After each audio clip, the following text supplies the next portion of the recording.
try and fail, but don't fail to try. A very good morning to all my friends and students. Here I am coming back, Pushpa from St. John's International School, Fatehpur, Haryana. So as we all know that I'm taking the subject of the history. So from this week we start the grade 11th, and we saw the chapter 1 and chapter 2. On the chapter 1 we will see that what is the constitutions, what is the important, what is the need of the constitutions and everything at all. And the chapter 2 we see the rights of the constitutions, what are the rights in the constitution, rights in the Indian constitutions. And today we are going to see some more quite interesting that always a commotion topic, that is the election and the representation. The grade 11 is from the grade 11 chapter number 3, elections and representation. So in this lesson we are going to see how the election will be in India, who will conduct the election commission, who's head of the election, and what is the eligibility for the candidate who stand for the election, and the voters list, who can be vote, who are all the citizens can be vote or not, and what's the rules and regulations, and what is FPTP, that is first past the post, and what is the reservation constitutions, and what's the elections commission, what else about the election commission, the authoritative body of an elections, and what are the functions of election commissions, and what are the electoral reforms. So this we are going to see in a short crispy notes. Let's get into the topic. I said before, our country is a democratic country. A country is said to be a democratic country is means that a citizen have a right to elect their own representative, is said to be as a democracy. And in that we have a two democracy, that is the direct democracy and the indirect democracy. The direct democracy means the people of the country directly take part into the decision making of the government. So that is the direct democracy. So ancient countries like Greece and all those countries or follows these kinds of democracy, that's the people can directly involve in the decision making. But here the India, it's not like that. We have the bicameral legislation. We can directly vote the candidate who stand in their constituency, and we put direct elections, and they choose the whole leader, the head of the government, so that the prime minister, so there choose the leader. So our representative choose the head of the government, we choose the representative for us. So non-democratic countries, even in a democratic country, election will be must. Okay, in democratic country, election will be must. What about the non-democratic country? Is the non-democratic country have the election too? Yes, they too have election. There the constitution plays the major role. In their constitution, they have a set of rules to conduct an election to the candidate and the voters and the government. So that's the 2 points of the first lesson. So next, content. Okay, then move on to what is the election system in India. In India, we follow the system of we have two system, but majority system is FPTP, that is first past the post. It's like a running race. There is 6 to 7 members to conduct the athletics. So who wins the first, he is the leader. So that's the first past then post. First past of all, who will be going to win first? That is the first past the post, that we can say it is FPTP. So it is in India we have divided into 543 small geographical area. We divided our country into small geographical area, that would we say that is a constituency. In India we have 543 constituency, and each constituency the representative should be stand only one. There is only one representative, not more than one. So once the candidate have more than the other candidate, means the elected person will be one. the elected persons will be one. Okay, in one constituency, one person should be elected. They have the competitors like one or two, whoever, how many persons or we can be stand, but the elected candidate will be one from the one constituency. Okay, so the first past the post means more votes than others. For example, if Fatehbaad is, we consider Fatehbaad as in one constituency, there are 5 members or stand for the election of an MLA, A, B, C, D, E. So the A person got all of the 3 majorities. All of the 4 majorities, the A person got the win. So he is going to be an MLA for that Fatehbaad constituency. Okay, who gets the more votes than others? That is. Then second one, in India we followed the FPTP. Majority we follow the FPTP, and it is also called the plurality system. Plurality system means plurality system. We can say plurality system. Singular and plurals. Plurals means more than once. More than one we can stand, but the elected person will be one. So next one is a proportional representations. It can be said as PR. This also we followed, but only in the indirect elections. In India we have 2 elections, only direct election and indirect election. Direct election means the people can directly put a vote with the fingers. Excuse me. That we selected for our leaders for our own constituencies and direct election, and by our representative they put the vote for their own leaders. It is an indirect election. Indirectly we put a vote to a PM or president, etc. So indirect elections will be conducted only for the presidents and the Rajya Sabha members and the prime ministers. Okay. So like proportional representations means the entire country. In India we separated like small geographical area we separated, but in the proportional representation there is only one constituency, whole country. Whole country they have one constituency, and whole people put a vote and they share the votes in the equality. Okay, they share the votes in equal. So the countries like Israel and the Netherlands are following this.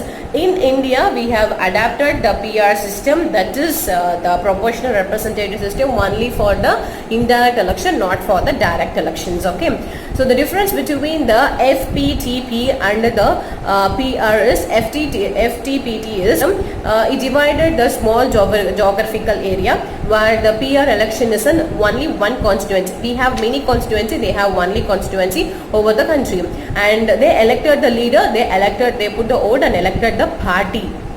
Okay, so they give the winning is a candidate, here the winning is a party. So here the India and USA follow the FTPT, and the countries like Israel and the Netherlands follow the proportional representations.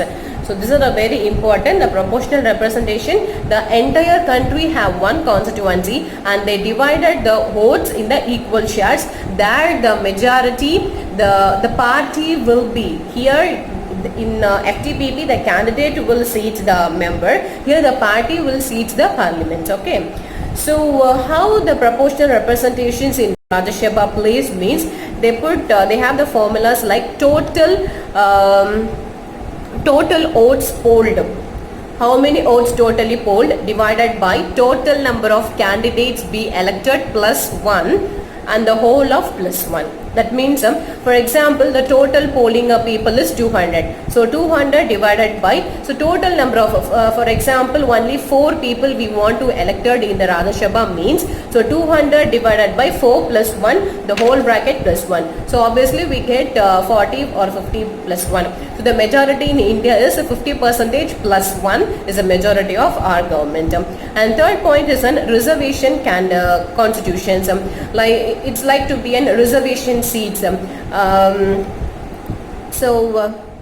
Having the first past the post, we don't see the minority not even win any election because they are not popular to the people. So there they get affected. So we put as reservation seats.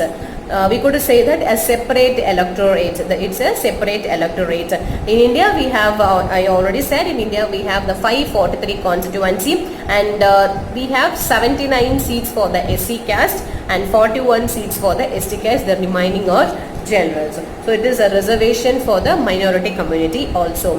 Okay, so next, fourth point is a free and fair election, that the election should be transparent to the citizen. That's why the elections and the process of the election, the procedure of the elections and the declarations of the result and all those things are published in the media to know what's going on behind the elections, to know the transparent. Okay, and the last point is a very important thing, that is who is going to be stand, what are the qualifications to a candidate, and what are the eligibility to the people to vote. Okay, so that is, we can say this universal adult franchise. Here the word franchise means right to vote. So universal means all over the world, adult means those who are above the 18 age is an adult, so franchise means is a right to vote.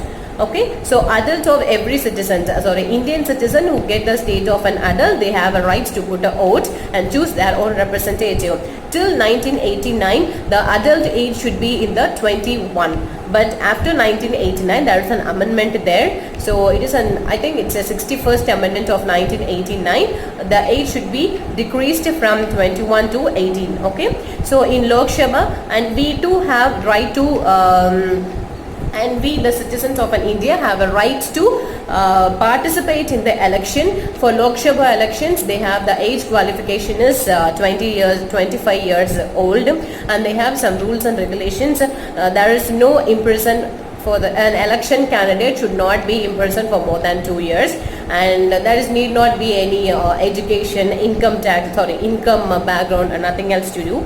So who is going to be, and the next question is, we saw but who is going to the contestant right, I mean the candidate's rights, and who can be eligible for the vote, and what are the system we followed in India. But who is going to be the head and the supervisor of all those elections?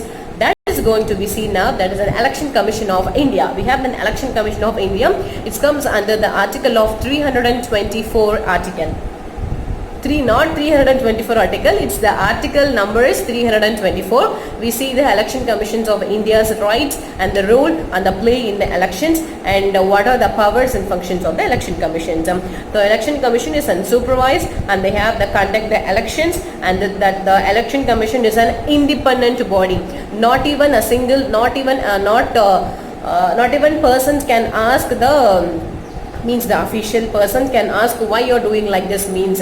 So it is an fully independent body. So Election Commission is an independent body, and we have a chief electoral officer in each and every state to get the easy way to approach of the localities. Okay, and in the starting of the year, the election members may be a single or the multi-member. So till 1989, they have a single member. So after the 1993, we have the 3 member, that is 1 plus 2, 1 chief election commissioners, and plus 2 is an election commissioners. There is no separate power for the chief election commissioner and the election commissioner.